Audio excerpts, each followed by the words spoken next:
Great. So till people get in, slowly they are getting in, and we will. So we are streaming also on YouTube. We are on Facebook and on LinkedIn. Majority of you will be on LinkedIn, and we are getting started here Let's with few go. legends. With few Come legends on. here. Dan, Yeah, Matt, legends. Hold on a Daniel. second. I interrupted you in the most important part. All right. Wait a second. Do Matt first. Matt, let's do an alphabetical order. Want to go in alphabetical order? Let's do an alphabetical order. I will also share the screen to present the gurus today, because we have Dan from HubSpot. Thanks for joining Wow. us. Thank you. Very excited to be here so early in the morning, US time. I know there were some people on LinkedIn who said they were going to wake up at 5 o'clock in the morning to see this webinar, right? Oh, Not to wow. put any pressure on you, Romeo. Romeo, we got to make sure this is a good one. But Then we have Matt from Superd, co-founder of Rev Partners, also an elite partner of HubSpot. Thanks a lot for joining, Mr. Matthew. I am pumped. Let's do it big, and let's stay supered. all right, you're always pumped. And keep talking because we want to hear that radio voice. Amazing. Oh my I just like to hear Matt talk. And we get to, you're talking about RevOps today, right? You're talking about something you actually know a lot about and have great knowledge about, which is going to be awesome. And then we It's have gonna be fun. Daniel also from Mann Digital, and also with huge experience when it comes to RevOps. Thanks for joining, Daniel, directly from Bucharest. I am in Krakow, in Poland. You guys can put in where are you guys joining from, so we can get a little international vibe here. Where are you guys joining from, by the way? Dan, Matt, where are you guys now? I'm in Paradise Valley, Arizona, in the United States. And it's 6 a.m., right? 6:02. 6:02. And I'm in hot Atlanta, Georgia, and it is ET, Eastern time, so it is 9 a.m. So I'm not as early, but still just as happy. Oh, so I am in Krakow, in Poland. It's 3 p.m. here, and joining Daniel. Where are you, Daniel? Now we have in people. Bucharest, Romania, sunny Bucharest, Romania, after a lot of days of rain and ugly weather. Light is coming out. Great, thanks. So Atlanta, Georgia, you are good time, yeah, like 9 o'clock. So I will share my screen now today, so we can get on the presentation and get into our slides. Can you see my slides, guys? I can see them. Yes, we see. There we go. So some housekeeping before we get started. We will email you the slides, email you the recording. We might send you some surveys, and we will email you all the resources. So if you have a bunch of tabs out there, try to close them, because that's the best experience when we are focusing on what we have here to say, because we have some amazing agenda. So we will talk about process mapping. We will talk about some frameworks. We will show you how we do workflows and lists. We will talk about data governance and few dashboards that we prepared, and then open it up for Q&A. So I am hosting this together with the experts, Dan, Matt, and Daniel. Dan, maybe you guys want to just say a few words to the people about yourself in a few seconds, so we can get to know you better. Sure. Matt, you go first. Man, okay, I'll take it. Interesting points is I have a non-traditional place to get into RevOps. I actually went to United States Military Academy, and I was in the military for 6.5 years, where I spent a lot of time in Europe as a point. I was a military intelligence officer, and then transitioned to think about RevOps. So all we did was collect data, synthesize data, disseminate data. And so now I just do the same thing for businesses. where I did in 2020, I started Rev Partners and became the fastest tearing HubSpot partner ever in history to Elite. And now I am transitioning and focused on co-founder of Supered, where we think about how do we create adoption in HubSpot and on a path to democratize revenue operations for the admins, for the sales users, and then also for HubSpot partners. That's me. Dan, Very over to you. nice. Thanks for being a great By part the of way, our Dan ecosystem. Dan, you've been working on fast scaling companies longer than I've been alive. So just as a point, you are the legend, and I'll give it back over to you to talk about this. The legend.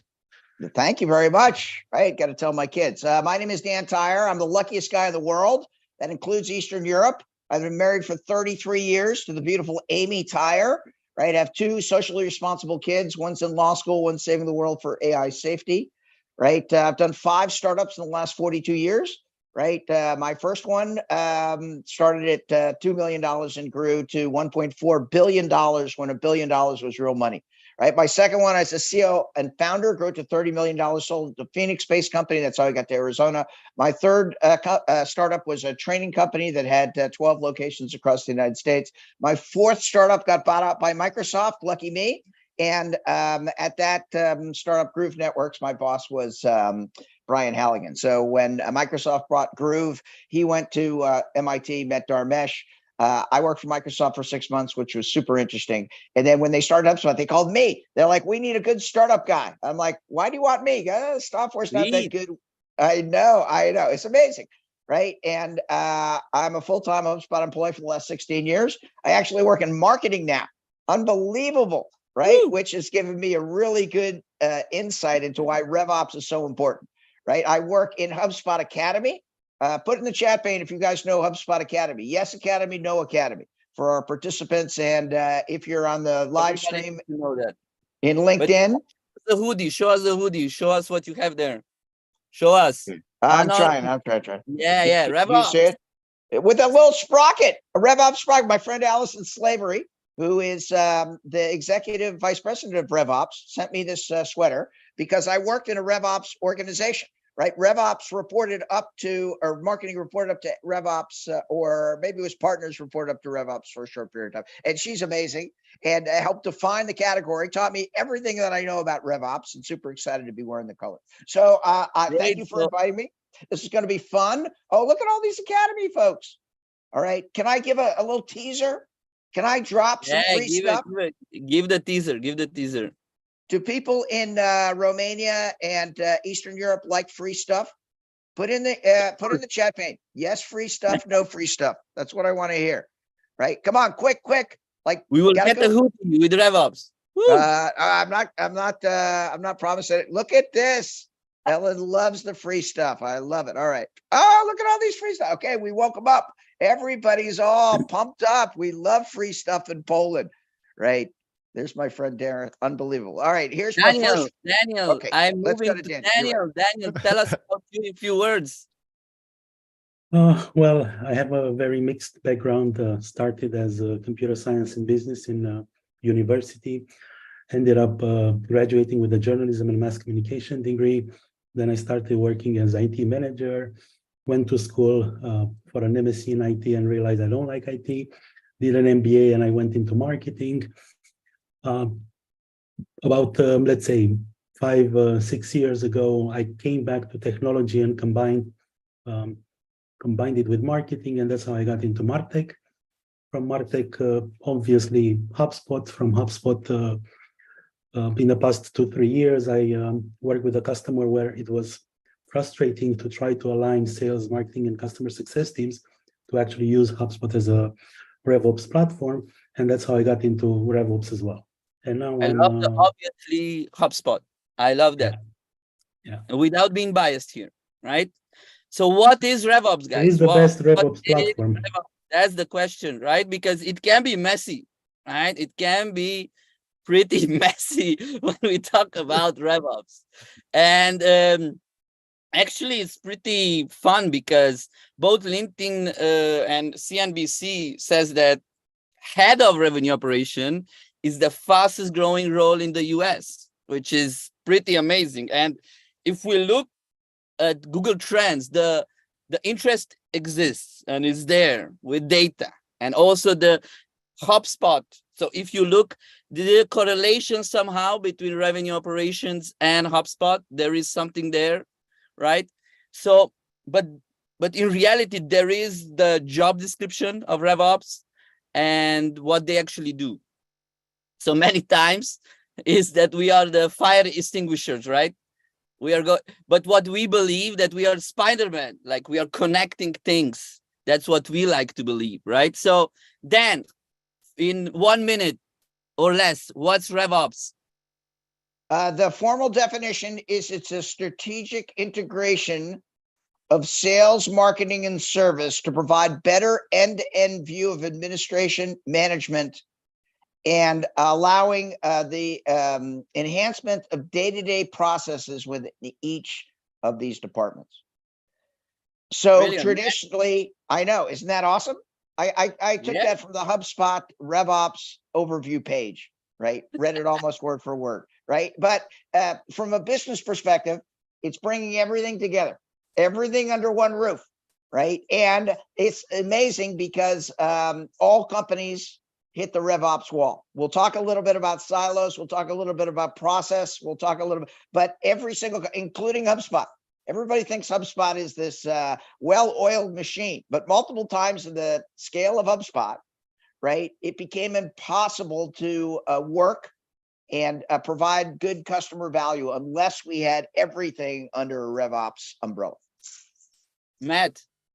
Well, what's Romeo, you're like setting me up. You know, it's like this entire question's a trigger word. You've been part of my we any of this stuff. Yeah, I just like so. Silo.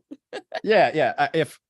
I'll just like just a few thoughts on this is if everybody's doing it, go to Google, search in RevOps, and you will get the same definitions regurgitated over and over in a bunch of gobbledygook. But not what Dan gave. Like there's some reality to it, but they're so theoretical, they're so heady that they're almost meaningless. Like everybody has always been trying to create alignment, and now we just call it RevOps. What RevOps is like what it, and just to, it's not new. Number one, it's not new. It's not alignment necessarily. It's not like a mindset or a way of thinking. And it's not something a company can choose to do or not to do. Like, so many times the way I like to position this is like RevOps is the empirical of analysis of creating repeatable processes with specific tools and behaviors. It's a scientific approach to creating sustainable revenue growth. And we've been doing it for a long time, just like sabermetrics existed for a long time. We just didn't have people that dedicated their entire career to it. So now this rise, and that why you showed that is we now have people putting science behind something that has done.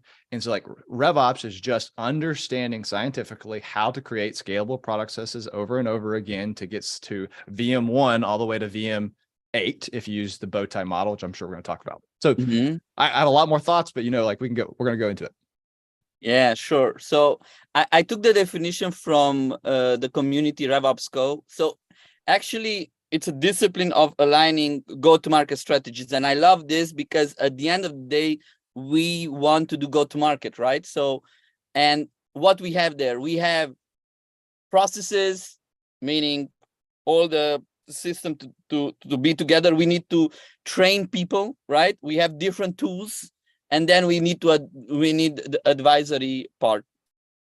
So this goes really head to head with what the HubSpot was actually showing us with the flywheel, right? Like we need to attract, engage, delight, and that's how we get growth. So I see them head to head in a way, right? Like at the end of the day, we want growth, and we want also to put the customer in the center of attention to have that user experience. So this is what it's there, but why do we actually need it? That's the big question, right? Like, why do you think we and why now, 2023, back in 2020, back in when the whole inbound was there, why there was no so much focus on this whole RevOps thing?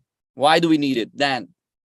First of all, I think Matt said it very nicely, which is it's always been there. Not everybody's focused on it. The reason we chose to focus at HubSpot on RevOps is because we hit what we call a bottleneck in the United States.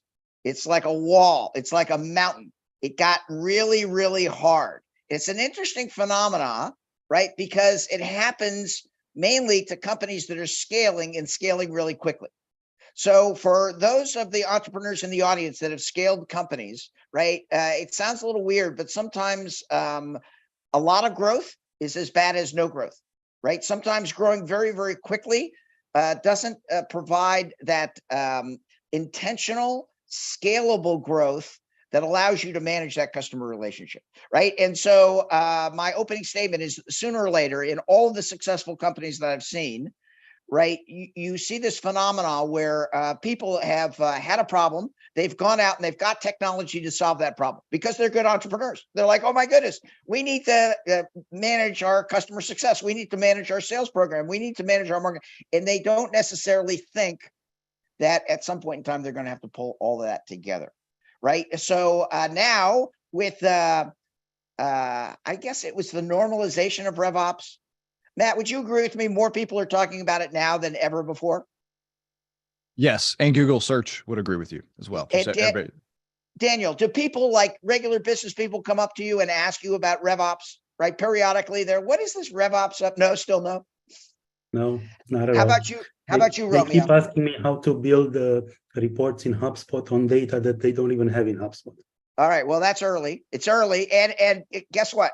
It's going to take 30 years for RevOps to become the same type of discipline that it's going to become, right? It's the reason it's always been there. I will agree with that statement, but companies are growing more quickly these days, and sustainable growth, controllable growth becomes more important, right? Because so now we have to make sure that we're thinking a couple of years ahead, right? And we're understanding that all great companies, right, hit this kind of inflection point where they need a little bit more a knowledge and thoughtfulness about their technology, their processes, and their people.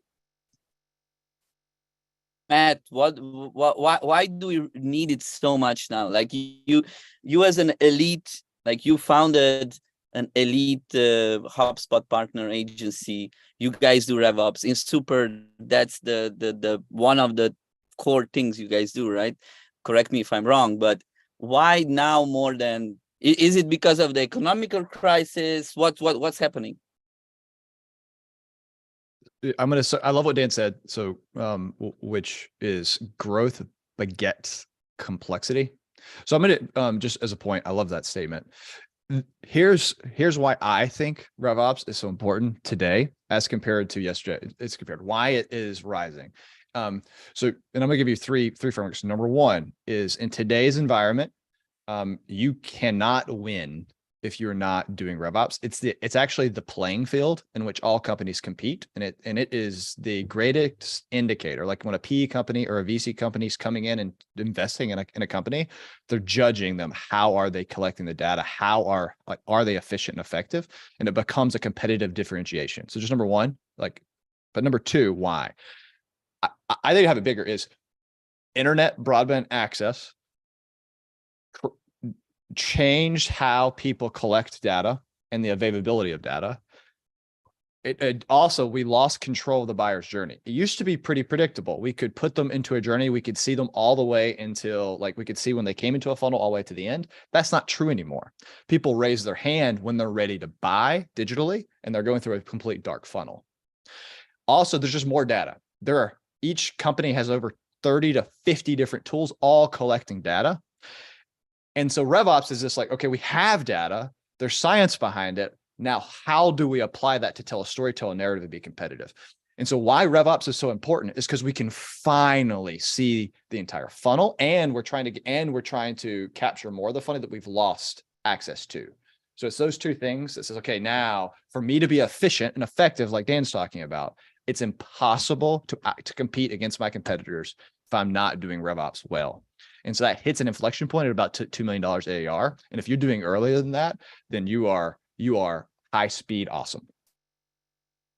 Yeah, and I think this was really put really well by Winning by Design when they did the whole bow tie, right? Like we had this whole siloed departments like marketing, sales, customer success, and now just putting it together basically gives us a better customer experience. And what I really think is that by doing this, we are improving customer experience, and hence we are doing recurring impact, right?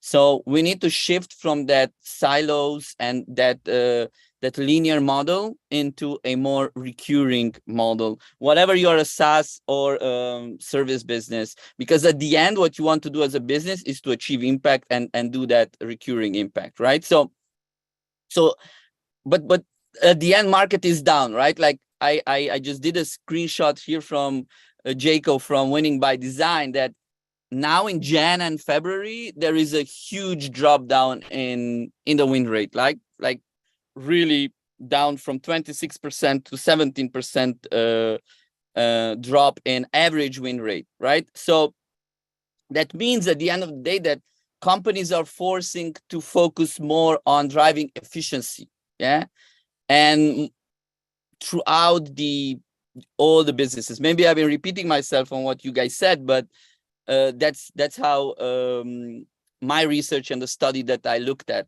showed us. So now, hold on a second. That's not wrong. I think that's right. That's an internal perspective. Most companies want to be more efficient because it's better for employees and better for customers. So we just described two important motions of why RevOps is so important. Number one, customer expectations are much different, right? If you don't know what I did in the selling process when I'm now in customer success, right? If you don't know that I told Matt that I have to get this integration, I need to understand and get it up and running, and it's critical to my success, and you cycle in when you're trying to manage my account and you don't have that access to that important information, right? I'm going to not be a happy customer. I'm like, wait a second. I told Matt all that information when I was starting off with your technology in April of 2017. And in the old days, you're like, okay, Matt doesn't work here anymore. Forget about it. Like, we got to start all over. Today, the customer expectations are so high, and that a requirement for everybody that ever touches the customer. The SDR to the account executive to the onboarding specialist to the customer success person to the support, all those people have to access to all those data. In the old days, 2019, that was impossible, right? There was no way to do that. How are you going to do it? You're going to give Salesforce or HubSpot to all of the service folks?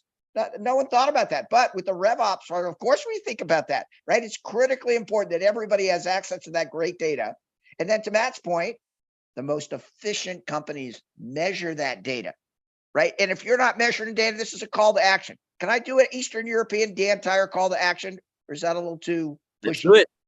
All right. Daniel's laughing. Daniel, give me the thumbs up. Yes, call to action, no call to action. Okay. At the very least, you got to measure the data, right? Everybody says, all right, I want to do this inbound stuff, right? I'm like, okay, well, you're 16 years in. So there are few people, like 170,000 people ahead of you.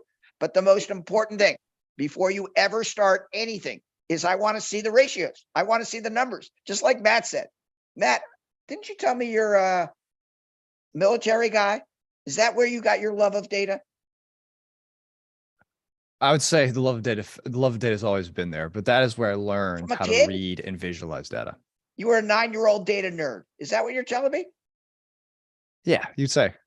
Amazing. Okay. And guess what? You were born in the right generation. Amazing, right? Because if you don't have the data, right, you don't have anything, right? And we tell people all the time, what are your ratios? And what is your conversion rate from this to this to this to this to this? And they're like, I think it's 50%. And I'm like, you know it's 50%, or are you just winging it? And of course, they're just winging it. And unless they have, right, an infrastructure that's providing them all that data. Now, when they say it's 37.5%, then you're like, all right, do you want to be 39%? And they're like, yes, we do. And like, why? Because it means 10x profitability. You're like, okay, you need RevOps, right? And then the value proposition from a customer perspective and an efficiency comes together.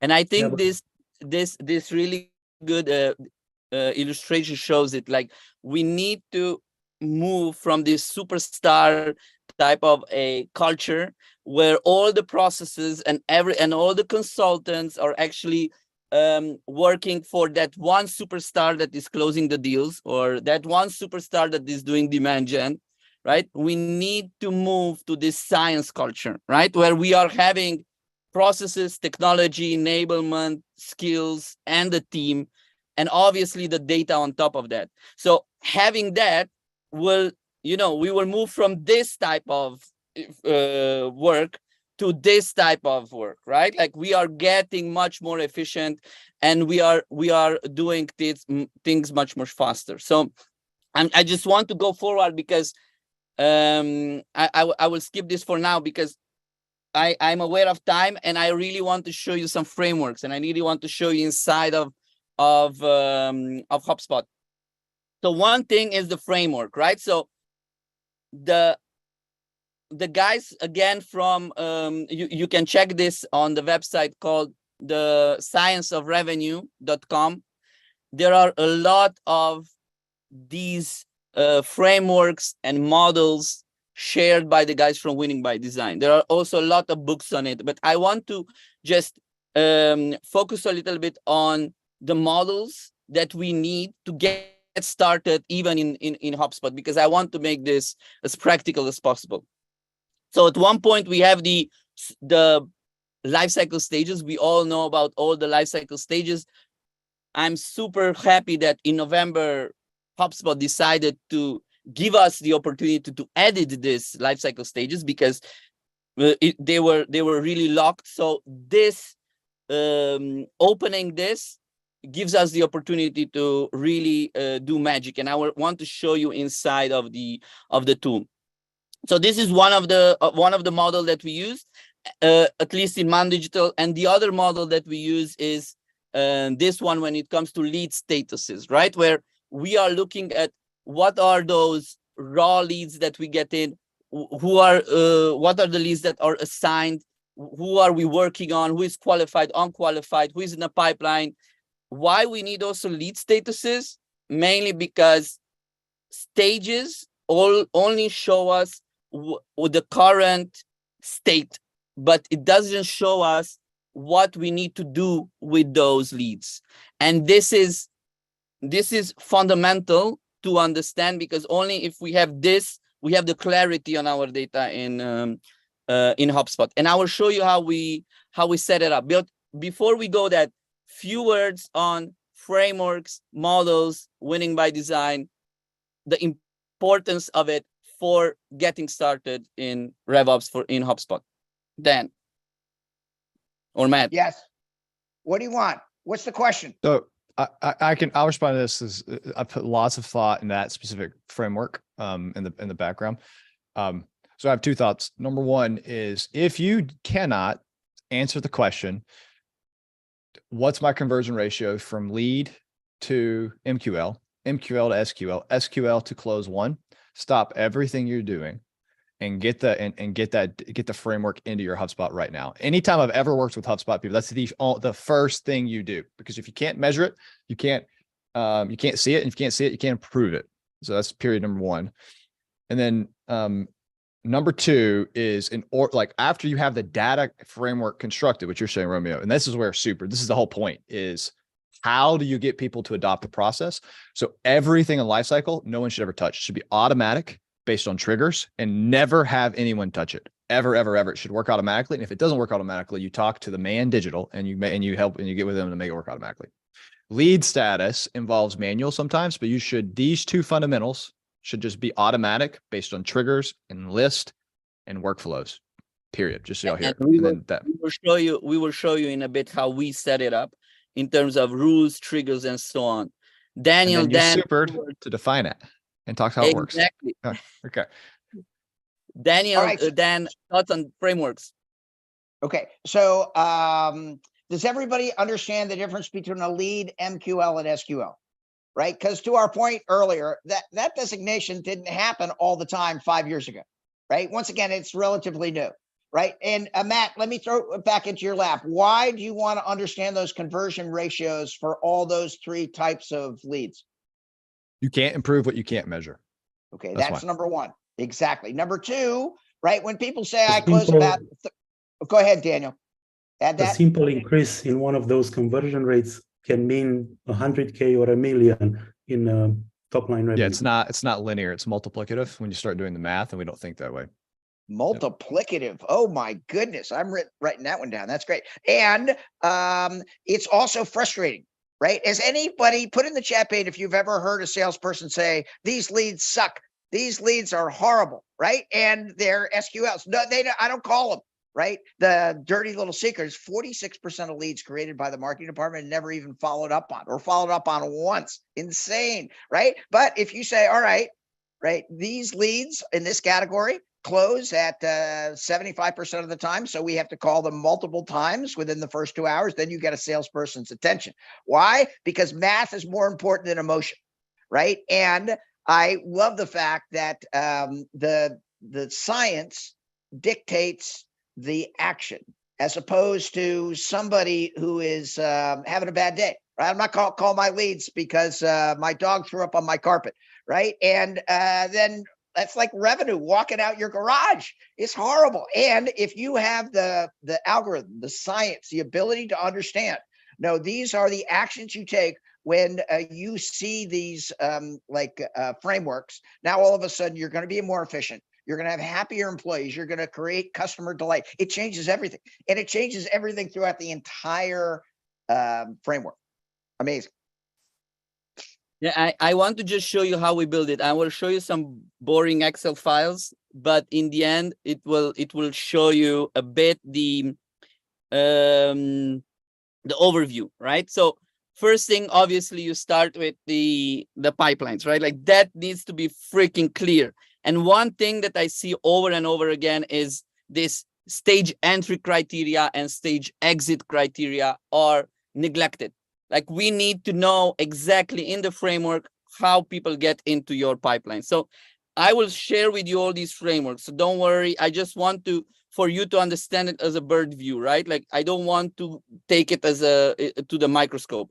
Then need to understand what type of meetings do I make with those leads, right? Like, are they discovery meetings? Are they clarification, follow-ups, delivery meeting, kickoff meeting? What are these meetings, right?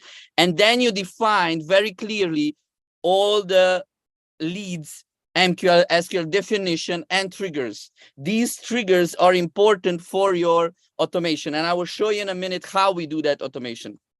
Then we have very clear lead statuses, the same story. You have a definition and you have a trigger. So simple examples, I don't know, like bottom of the funnel form submission. Yeah, like there was a submission on a particular form. These leads are MQL and they are assigned because they are high intent bottom of the funnel type of leads, right? Then you want to understand how the whole leads and MQL go together, right?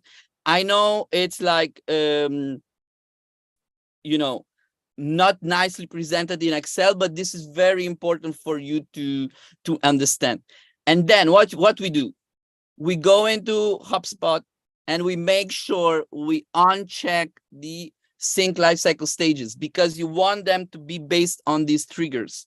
You don't set the lifecycle stages when is a deal created. You don't set a lifecycle stage when a deal is won because we will control it with lists and workflow. This is very, very important to have in mind.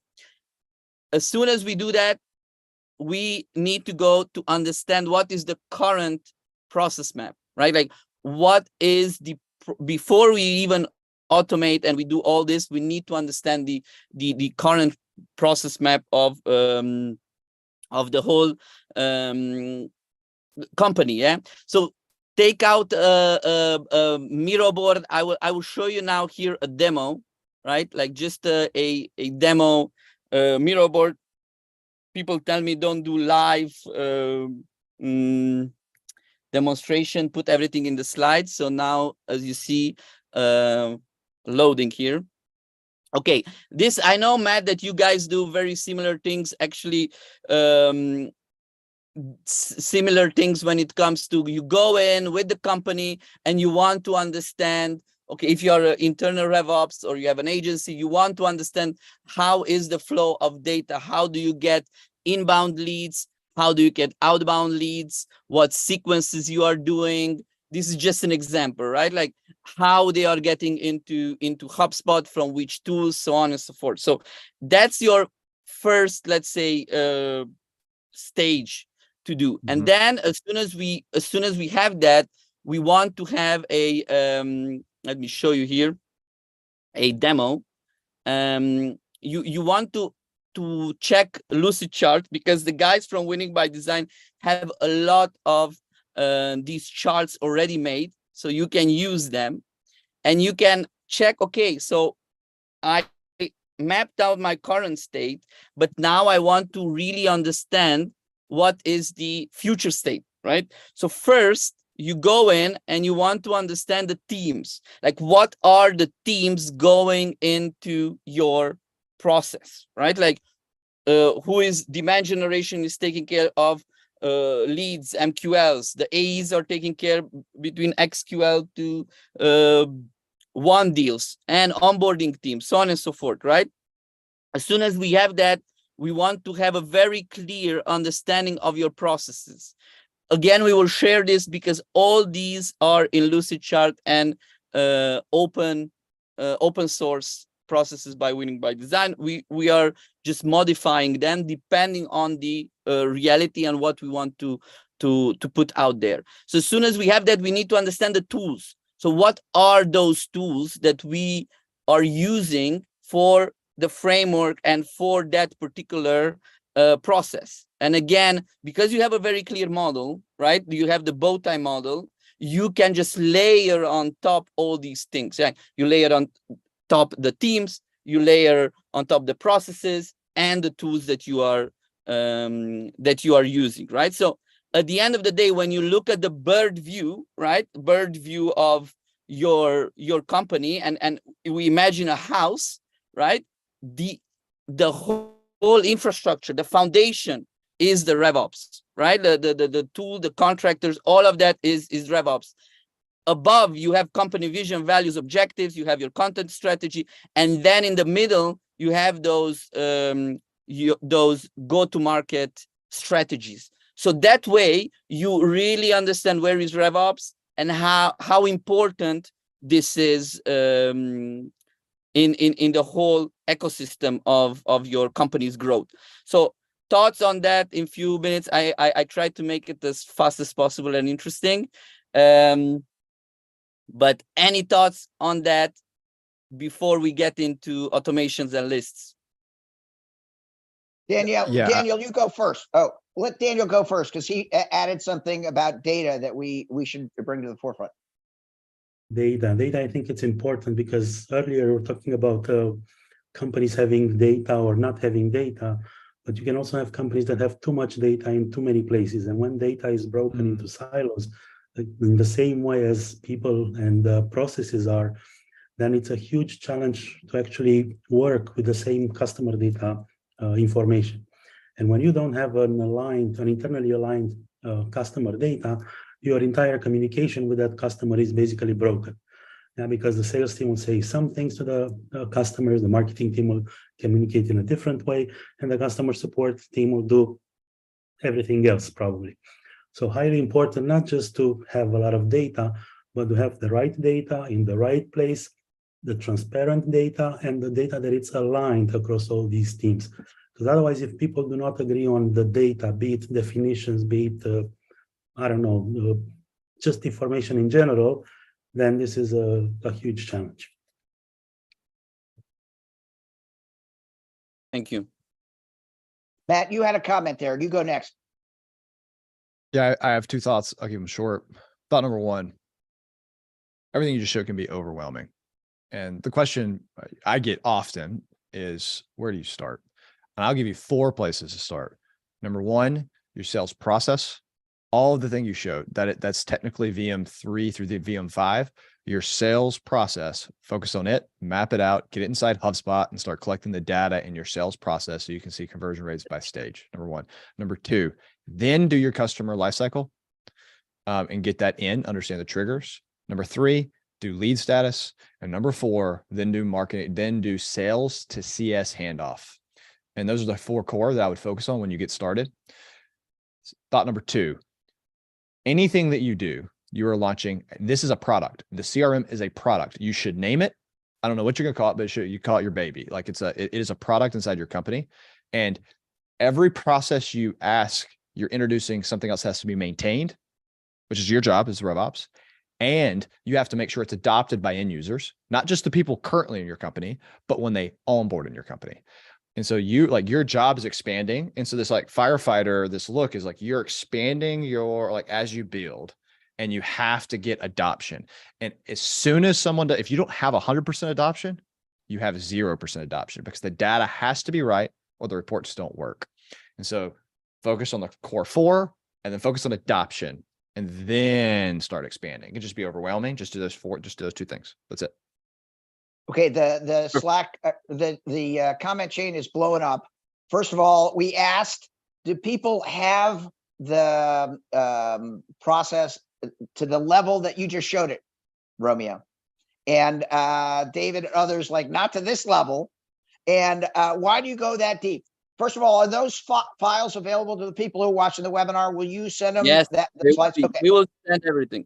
Okay, and why is it a competitive? Why is it so important to detail it to that level that you showed today? Because without that, your data is spread, and when then you don't have visibility. If you don't have visibility, you don't know exactly what to improve. You don't know your current state, and you don't know actually how to grow. What strategy should I make to grow? Everything at the end of the day goes into visibility, clarity, forecasting for growth, right? Like you need to know it. If you don't know it, then you're like the spaghetti, like these babies all over with the spaghetti sauce.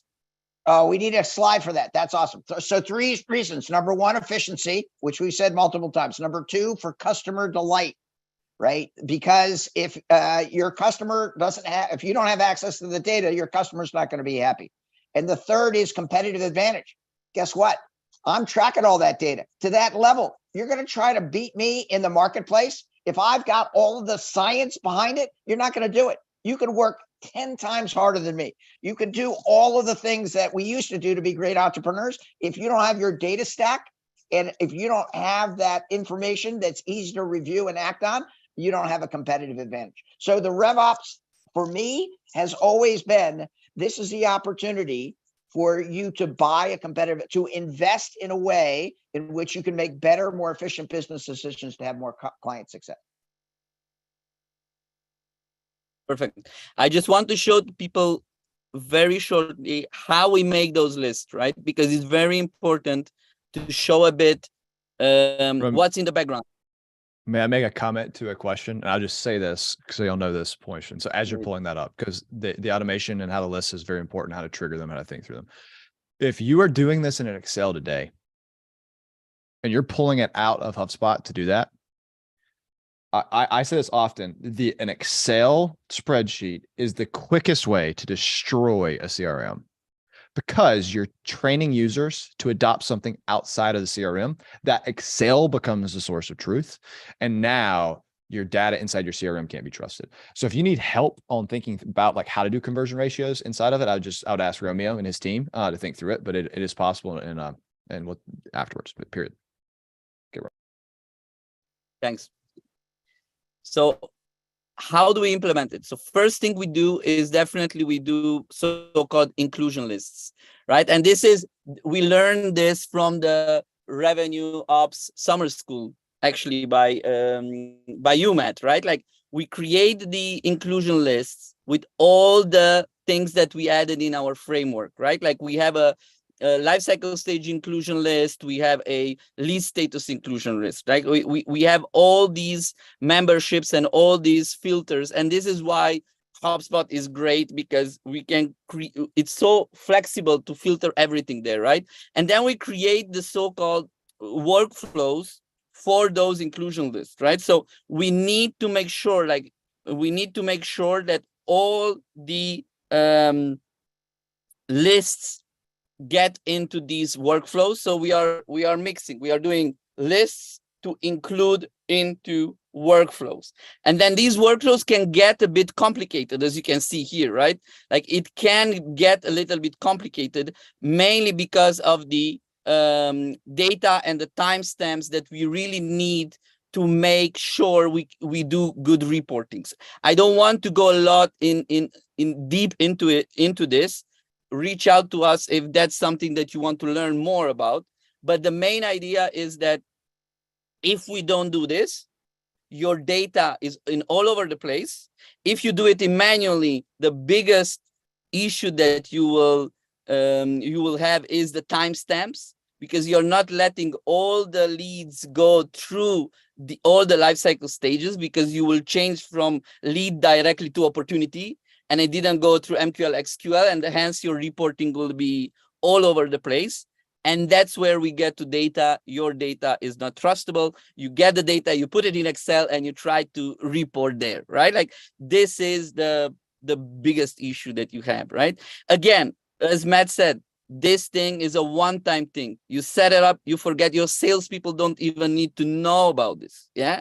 Like lifecycle stages and lead stages, it should all be automatic, yeah? I know it's a little bit overwhelming when we do all these lists and workflows, but it's a one-time thing. But do it well, and that's it, right?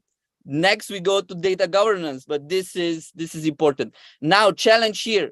What's the alternative to do all this if you don't have HubSpot?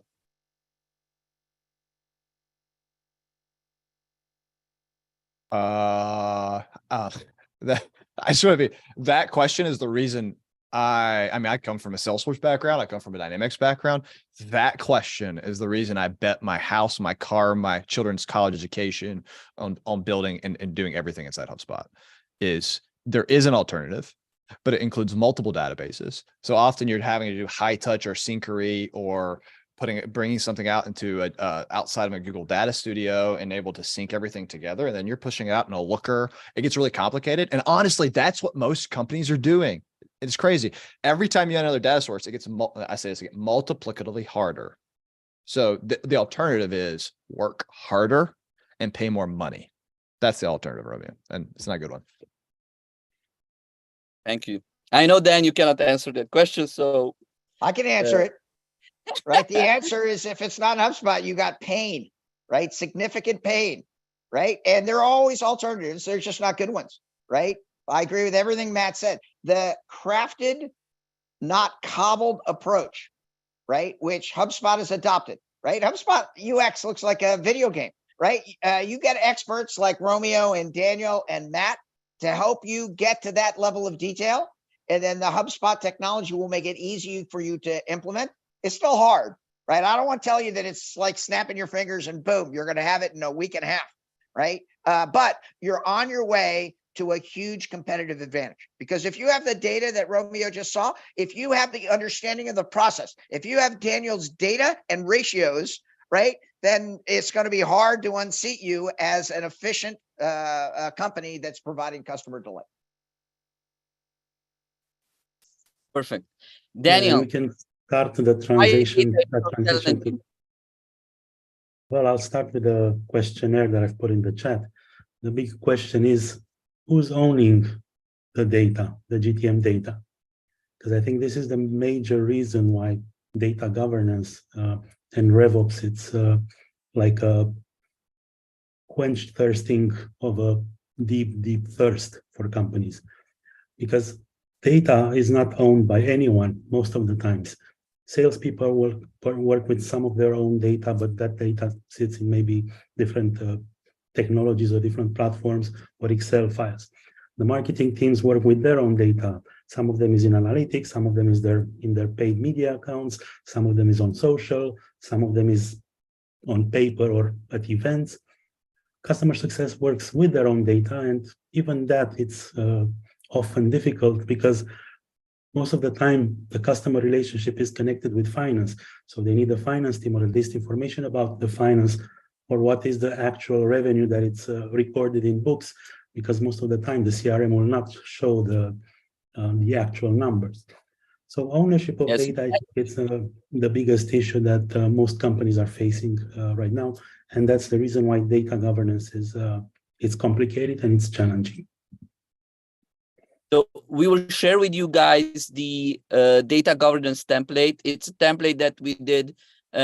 We took what HubSpot Academy has and we put it together where we have the data dictionary. We have a very clear understanding of what is the automation catalog. It's like the whole assets of your campaign. So everything to put into one place so that, and I look at this in this way, if tomorrow you need to migrate to another HubSpot portal because you were just acquired, right?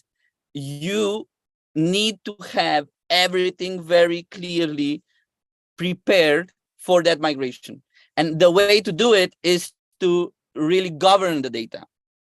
I don't want to go a lot into these details, but very important is to create, we created these, let's say, dashboards that with Super we can deploy in 2 minutes, right? Where you can look at the data integrity and the verification. Where do I get my leads from? They are from offline sources. Okay, but they are from import. Why do I have so many import? From which imports do I have them? I have a lot of data coming in from integration. From which integrations do I have these data?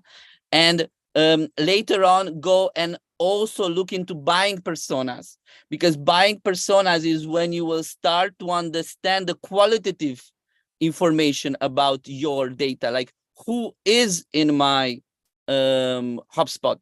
And why I wanted to, how you can use this. You can do landing pages right in HubSpot itself, and in the end do smart content where you will actually do personalization for those personas. So this is how you link together. You link together the actual data that you have, the qualitative data, with landing pages and personalization. And this is when you start to be efficient. This is when you start to actually use that data in your benefit of growth.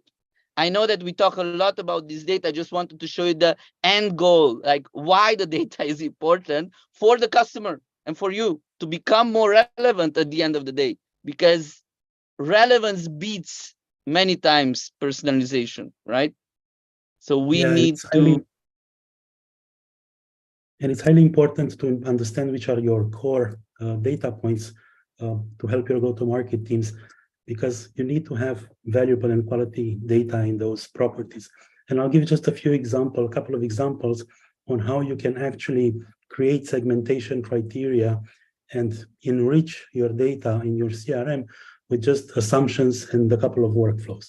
So let's say that you're collecting job titles from your form submissions. What you can do with them? Well, you might want to map a job seniority property, because you want to target C-level executives, VPs, directors, and so on. You just create a workflow, look at the keywords in the job titles, and based on, is there a director in there? Is there a VP or vice president in there? You just map the job titles with these keywords into seniority categories. You want to have, let's say, country and industry data, but in a drop-down version, because that's much easier to manage at the reporting level. That's very easy. You just create those properties as drop-down properties in HubSpot, and HubSpot actually has default sets of data for those two properties. And then you can map your text field data into this drop-down data with workflows as well. And it's important to just, go and reach out to these low-hanging fruits, because you have everything that you need inside your CRM most of the times. Perfect. Matt, you raise your hand, or there was an emoji there? Oh, it just means relevance is greater than personalization. Just emphasizing that point. Great quote. I agree. Did you make that up? That is profound. I never heard that before. Romeo, did you Oh, make that up? the SDR people use it a lot. Pavilion guys. Okay. Thanks for giving them attribution. The thing is, I'm thinking about that, and I'm like, that's true, right? You could say, "Dear Dan," but if you deliver to me, Tyre, this is what you need to have the big energy when you get up at 5:30 in the morning to do that webinar. Now, all of a sudden, that's incredibly relevant, and I'm happier. I'm ready to go. Personalization seems like the ground level of a way to walk down this road, but relevance has all of those different attributes that really lead to customer delight. One thing before you go is so-called the maturity model. We build this maturity model to help you a little bit in and guiding you. Okay, what do I need to do step by step to implement? Because as you can see, there are a lot of things there, right? Like there are a lot of small details, and our team created this model where we looked at people, processes, technology, advisory, enablement, and technology, like what we need to do to have that. So first thing is this idea of crawling. Yeah. So we have repeated. No, I missed the word repeatability. Yeah, it's really hard to pronounce it. So you have documented all the processes. Yeah, you have all the main use cases done. You have the technology, the systems are implemented. You made the processes. You have the content to get started to enable your people, and you are aware about what are the processes for each technology. Then you start to walk, right? Like you have that efficiency, and in the end of the day, you reach scalability, right? So you need to keep in mind that it is a process, and you should not expect or have this high expectation from yourselves that, hey, I need to implement everything tomorrow, right? That's great, but let's take it step by step, baby steps. As Matt says, lifecycle stages, lead statuses, and have those sales processes initially done. And always look if are you reporting in Excel? Like always ask yourself, am I going back to Excel, or can I report on in HubSpot? So thoughts on that model, guys? I think a RevOps maturity model is very helpful, that everybody you can read that and then be able to think about, place yourself where you are. And it's really starting on the first 4, and then you focus on the conversion ratios inside your bow tie model. There is Romeo, there is one question in Q&A. It's from Paul. He said he has a question that he wants us to answer before the end of the webinar. I see Dan is typing. The question is, I'm an SDR looking to move into RevOps. Would love to hear if you have any tips for me. Dan just posted something on community. I have done an entire webinar series called Becoming a HubSpot Admin that talks about this. So we can go into that. Dan, do you have any thoughts? Yeah, I'll share. Good for you. Good for you for seeing the future. Number one, I would find some RevOps job descriptions and understand where you're strong and where you need to learn. Right? There's insatiable demand for people who are process oriented, right? Who understand the data. Number two, I'd go to HubSpot Academy, get RevOps certified, right? Because it's a great opportunity for you to understand the vocabulary, understand a little bit about what we're talking about today, and get a little bit more comfortable. Number three, I would take advantage of all the resources that Romeo and Matt and Daniel provide, right? Because there is so much information out there. You can become your own little RevOps expert. And then when you go into your job description, they'll be like, what do you know about RevOps? And you list the 5 or 10 or 15 things that you've learned. They'll be looking at you like, okay, let's go. And everybody's got to start somewhere, right? Understanding a little bit about the sales function as an SDR will be very, very valuable as you go out and see other departmental silos. Yeah.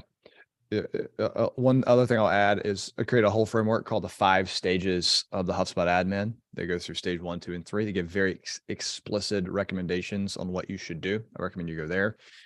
get your RevOps cert class, get inside Sprocketeers and Wizard of Ops. And then just go to that class and it'll have all my thoughts put out in 3 courses. Hey, Matt, can And they what- connect with you? And Romeo, can they connect with you if they're looking for more Sure, RevOps? sure. Okay, these guys, a whole webinar format, Daniel as well. Connect with all of these folks. Anybody that has RevOps in their title at HubSpot, right? Connect with them and say, I saw a webinar on RevOps where they were talking about how important this is to growth of the company. And we're very, very pleased and participating. Thanks so much for inviting me. Matt, you're an all-star. Daniel, you're a lion. Let me see the lion paws, Daniel.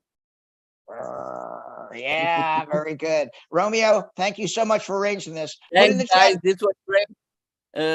We'll follow up, send you all the recordings, and for sure, if you have questions, just drop us a LinkedIn message, and we will try to give you all the resources so that you can become this RevOps rockstar, because we need more people in the community.